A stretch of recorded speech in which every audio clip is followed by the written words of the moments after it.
प्रतिरोध अलग अलग मान के बाजार में उपलब्ध होते हैं और हमें कभी कभी अलग अलग मान की आवश्यकता हो जाती है, इसलिए हम उनको कैसे जोड़कर और एक निश्चित वैल्यू का हम प्रतिरोध तैयार करें, इस क्रम को हम प्रतिरोधों का संयोजन कहते हैं। प्रतिरोधों को हम 3 क्रम में जोड़ सकते हैं, श्रेणी क्रम में, समांतर क्रम में और मिश्रित क्रम में।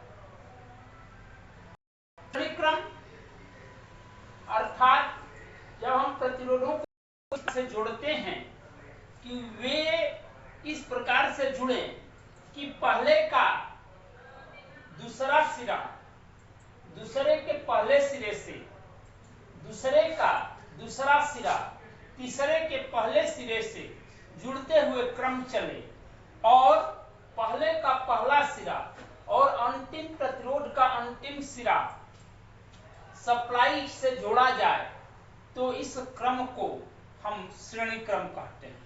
अर्थात पंक्ति में जब हम एक दूसरे को खड़ा करते हैं और उनकी बाह एक दूसरे को पकड़ाते हुए आगे बढ़ा दें, यानी पहली बाह लड़के की दूसरी बाह दूसरे लड़के से, दूसरे लड़के की दूसरी बाह तीसरे लड़के की पहले से जोड़ें, तो इस क्रम को हम श्रेणी क्रम कहेंगे। श्रेणी क्रम में जैसा कि आप चित्र में देख रहे हैं, हमने 3 प्रतिरोध को लेकर उदाहरण लिया है। जैसे अगर मान लिया जाए कि 3 प्रतिरोध R1, R2 और R3 हैं और इनको जो वोल्टेज दिया जा रहा है, जो सप्लाई जिससे जोड़ा गया है वह सप्लाई V है, तो इसमें जो धारा बहेगी वह I अगर बह रही है, तो इस प्रकार से इन तीनों प्रतिरोधों में, चूंकि प्रतिरोध का और धारा का एक और सिद्धांत है कि धारा बहती है और बहने का जितने मार्ग होंगे उतनी धाराएं बटेंगी। जैसे पानी है, अगर एक नहर से पानी आ रहा है और उसमें से एक और निकाल ली जाए, एक और नाली निकाल दी जाए, तो थोड़ा सा पानी उसमें बहने लगेगा, फिर एक और निकाल दी जाए तो उसमें भी बहने लगेगा। लेकिन अगर नालियां न निकाली जाए तो सीधे पानी जो है कहीं नहर में बहेगा। सेम वही चीज विद्युत धारा पर लागू होता है। चूंकि इसका रास्ता एक ही मिल रहा है, इसलिए ये एक ही धारा सभी में बहेगी, यानी कि पूरा फ्लो एक ही होगा। इस तरह से R1 में भी धारा I बहेगी, R2 में भी धारा I बहेगी, R3 में भी धारा I बहेगी, यानी धारा एक ही बहेगा, लेकिन वोल्टेज ड्रॉप अलग अलग होगा। R1 में जो वोल्टेज ड्रॉप होगा वो V1 होगा, R2 में जो वोल्टेज ड्रॉप होगा V2 होगा और R3 में जो होगा वोल्टेज ड्रॉप V3। लेकिन हम एक किरचॉफ का नियम है जो आगे हम पढ़ेंगे, उस नियम के अनुसार किसी भी परिपथ में जो प्रदाय वोल्टेज होता है वह अलग अलग बिंदुओं पर ड्रॉप वोल्टेज के योग के बराबर होता है। उस सिद्धांत के अनुसार यहाँ से प्रदाय वोल्टेज भी बराबर हो जाएगा V1 यानी कि पहले प्रतिरोध में वोल्टेज ड्रॉप, V2 यानी कि दूसरे प्रतिरोध में वोल्टेज ड्रॉप और V3 यानी तीसरे प्रतिरोध में वोल्टेज ड्रॉप। अर्थात हम कह सकते हैं कि V बराबर V1 plus V2 plus V3। लेकिन इस ओम के नियम को अगर हम देखें, जो कि कल हम पढ़े हैं कि ओम का नियम कहता है कि यदि V, I और R तीनों में से कोई एक ज्ञात करना हो, 2 ज्ञात हो, तो तीसरे के लिए जो सूत्र होता है उस सूत्र को देखें तो यहाँ हम V और I हमें ज्ञात है, V हमें यहाँ है और I R अगर ज्ञात करना है तो V बराबर हम लिख सकते हैं I R। ओम का नियम यही कहता है कि V बराबर I R, तो V की जगह पर हम I R लिख सकते हैं। उसी प्रकार से V1 की जगह पर I R1 लिख सकते हैं, V2 की जगह पर I R2 लिख सकते हैं, V3 की जगह पर I R3 लिख सकते हैं। अब इस पूरे में हम देखें तो I इधर भी है और इन तीनों में भी I है, यानी कि I कॉमन हो जाएगा और कट जाएगा, इसलिए कि दोनों तरफ है। तब R बराबर हो जाएगा R1 plus R2 plus R3। अर्थात यदि कई प्रतिरोध श्रेणी क्रम में जोड़े गए हैं तो उनका तुल्य प्रतिरोध उन सारे प्रतिरोधों के योग के बराबर होता है। चाहे वो 2 प्रतिरोध जोड़े जाएं, 3 जोड़े जाएं, 5 जोड़े जाएं, 10 जोड़े जाएं, जो उनका तुल्य प्रतिरोध होगा, मान होगा, वैल्यू होगा सभी का एक में मिलाकर, वह उन सभी के योग के बराबर होगा। तो हम कह सकते हैं कि श्रेणी क्रम में प्रतिरोध को बढ़ाने के लिए प्रयोग किया जाता है और इसका मान सभी प्रतिरोधों के योग के बराबर होता है। दूसरा क्रम है समांतर क्रम। समांतर मतलब कि एक दूसरे के आगे, जैसा कि हम पढ़ते हैं समांतर मतलब होता है कि दोनों के बीच की दूरी हमेशा बराबर रहे। जैसे हम लाइन में लगते हैं प्रार्थना करने के लिए, तो हमारे सामने लड़का होता है, फिर आपके लड़का होता है, नहीं एक दूसरे के ठीक सामने होते हैं और हमारी दोनों बाहें एक दूसरे से सामने होती हैं। तो उसी क्रम को हम समांतर क्रम में लेते हैं। देखिए जैसा कि चित्र में आप देख रहे हैं, तीन प्रतिरोध हैं R1, R2 और R3। तीनों को इस प्रकार से जोड़ा गया है कि तीनों का पहला एक तरफ और दूसरा सिरा एक तरफ जुड़ता है।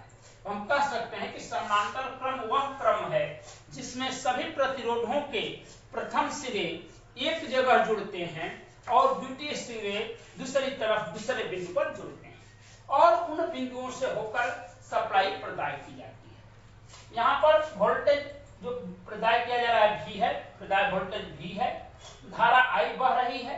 अब चूंकि यहाँ से हमने अभी बताया था कि जितनी धाराओं का मार्ग मिलेगा उतना उसमें बंटवारा होगा, तो जो यह धारा I चल रही है यहाँ से इसका मार्ग दो हो जा रहा है, एक इधर और एक इधर, यानी कि एक धारा जो इधर बहेगी, मान लीजिए इसमें I1 धारा बह रही है, बाकी धारा फिर यहाँ तक आएगी, फिर यहाँ दो मार्ग हो रहे हैं, तो फिर ये यहाँ I2 मान लीजिए इधर चला गया, शेष बचा जो यहाँ आ गया I3। तो इस तरह से तीन धाराएं बट गई, लेकिन इन धाराओं का योग जो होगा वह बराबर होगा। तब हम कह सकते हैं कि चाप के बिंदु या में डार्ट नियम एक होता है उसके अनुसार, तब हम कह सकते हैं कि I बराबर I1 plus I2 plus I3।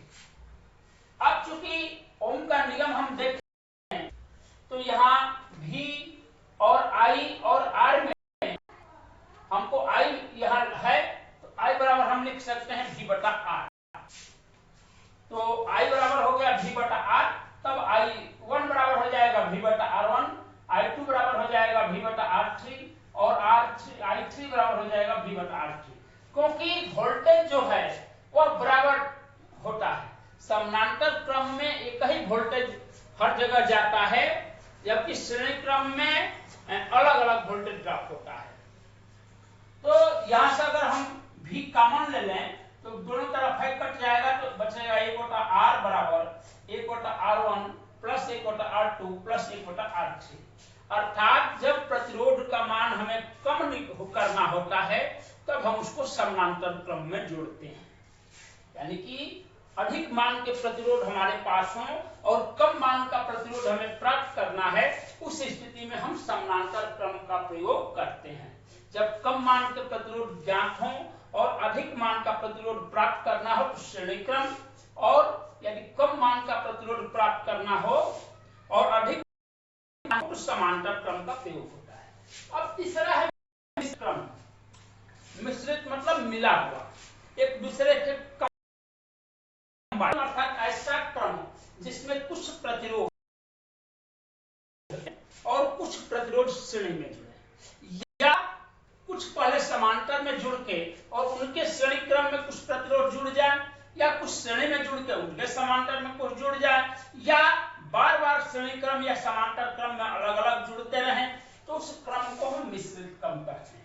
मिश्रित क्रम समय के अनुसार अलग अलग आवश्यकता अनुसार फिगर जहां जैसी जरूरत होती है हम जोड़ते हैं घटाते हैं, इसलिए इसको किसी फिगर के रूप में हम डिफाइन नहीं कर सकते, किसी एक फिगर के रूप में डिफाइन नहीं कर सकते। जब जैसी आवश्यकता होती है, जितना मान हमें प्राप्त करना होता है, अलग अलग मान के प्रतिरोध प्राप्त हैं और ऐसा प्रतिरोध प्राप्त करना है जो कि न श्रेणी से प्राप्त हो रहा है न समांतर से प्राप्त हो रहा है, तब हम मिश्रित क्रम का उपयोग करते हैं। यानी कुछ को श्रेणी में जोड़ेंगे उससे कुछ कम, फिर अधिक होगा, फिर उसको कुछ समांतर में जोड़ेंगे उससे कुछ कम हो जाएगा, इस तरह से हम इसको उपयोग करते हैं। दूसरी चीज है किरचॉफ का नियम। देखिए किरचॉफ का नियम जो है, किरचॉफ एक वैज्ञानिक था जिसने दो नियम दिया है और यह भी बेसिक इलेक्ट्रिसिटी के लिए बहुत आवश्यक है। उसने पहला नियम दिया बिंदु या डॉट नियम और दूसरा दिया वोल्टेज या मेश नियम। अब बिंदु या डॉट नियम क्या है? तो किरचॉफ कहता है कि किसी भी परिपथ में किसी जंक्शन बिंदु पर प्रत्यारोपित विद्युत धारा और वहां से जाने वाली यानी कि आने वाली विद्युत धाराएं और उस बिंदु से जाने वाली विद्युत धाराएं का बीजगणितीय योग शून्य होता है। किरचॉफ कहता है कि किसी भी परिपथ के किसी भी जंक्शन पर आने वाली विद्युत धाराएं और वहां से जाने वाली विद्युत धाराओं का बीजगणितीय योग शून्य होता है। अर्थात जितनी विद्युत धारा आएगी उतनी ही जाएगी। बीजगणितीय से मतलब होता है चिन्ह सहित। यदि हम आने वाली को प्लस लेंगे तो जाने वाली माइनस होंगी। तो वो कहता है जैसे मान लीजिएगा कोई एक जंक्शन बिंदु है, यहां से ये धाराएं हैं, ये दो धाराएं मान लीजिए कि हैं और ये दो धाराएं जो हैं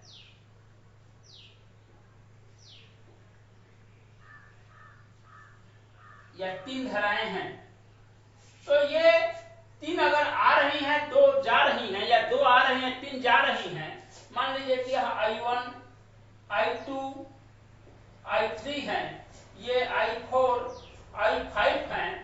तो अगर मान लीजिए तीन आ रही हैं तो उनका हम अगर धन मान लें तो I1 plus I2 plus I3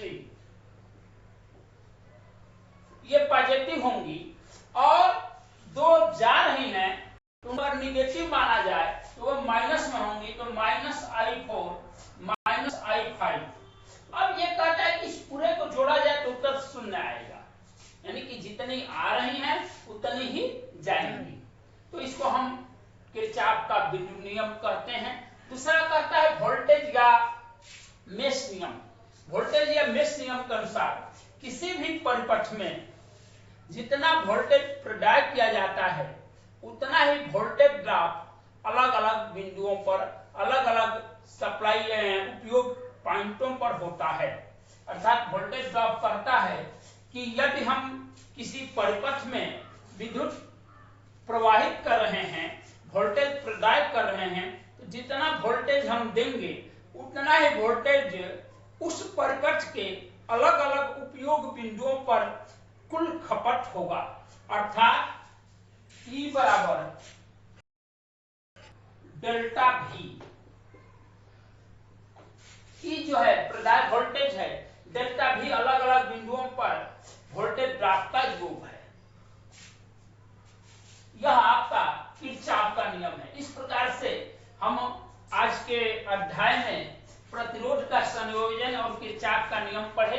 कल हम पढ़े थे विद्युत की बेसिक चीजें जैसे वोल्टेज, करंट, विभवांतर, प्रतिरोध, चालक, अर्धचालक, ओम का नियम और प्रतिरोध का नियम। अब इस पर बहुत सारे न्यूमेरिकल आपकी बुक में दिए होंगे, आप उनको हल करेंगे भी। कहीं कहीं वोल्टेज और करंट दिया होगा, प्रतिरोध पूछ रहा होगा, कहीं कहीं V और R दिया होगा, वोल्टेज पूछ रहा होगा, कहीं कहीं अन्य चीजें दी गई होंगी, बहुत सारी चीजें पूछी जा रही होंगी। उनको आप हल करेंगे। यदि कोई उसमें से क्वेश्चन आपको नहीं आता है तो आप समझेंगे, उसमें तमाम परिपथ दिए गए होंगे, कुछ श्रेणी क्रम में जोड़ के, कुछ जो है श्रेणी समांतर में जोड़ के उनको आप हल करेंगे। उनमें से अगर कोई क्वेश्चन आपको नहीं आता है तो आप हमसे पूछेंगे। आपको हमारे YouTube चैनल पर कमेंट में उसको लिख के भेजेंगे तो हम आपको उसका जवाब देंगे।